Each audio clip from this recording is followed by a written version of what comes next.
अस्सलाम वालेकुम नाज़रीन, आऊं आहियां अनवर अली सोलंकी ऐं अवां ॾिसी रहिया आहियो Sindh issues news TV. Sindh issues news TV bulletin में अवां खे भलीकार ख़बर शामिल कंदासीं ज़िला मटियारीअ जे ब्यूरो चीफ सागर सोलंकीअ जी।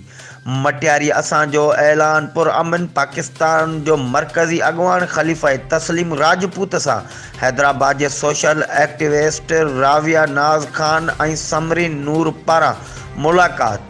असांजो ऐलान पुरअमन पाकिस्तान तंज़ीम में शमूलियत जो ऐलान। राविया नाज़ ख़ान के ज़िला हैदराबाद अॻवान पिणु चूंडियो वियो। उन मौक़े ते राविया नाज़ ख़ान ॻाल्हाईंदे चयो त मूंखे तमामु घणी ख़ुशी थी आहे जो तस्लीम राजपूत मूंखे ही अहम ज़िम्मेवारी ॾिनी आहे। आउं पंहिंजी महिनत सचाईअ सां पंहिंजी ज़िम्मेवारी निभाईंदसि। तस्लीम राजपूत चयो त हिन तंज़ीम जे ज़रिए इलाइक़े जे ग़रीब माण्हुनि जी मदद कंदासीं। तंज़ीम जो मक़सदु इहो ई आहे त जीअं माण्हुनि जा मसइला हल थियनि। असांजी अवल तरजीह आहे। उन मौक़े ते अहमद शाह बिशारत गोपांग ऐं ॿिया मौजूदु हुआ। ही हुयूं हिन वक़्त जूं अपडेट्स। वधीक ख़बरुनि ऐं अपडेट्स जे लाइ ॾिसंदा रहो सिंध इशूज़ न्यूज़ टीवी।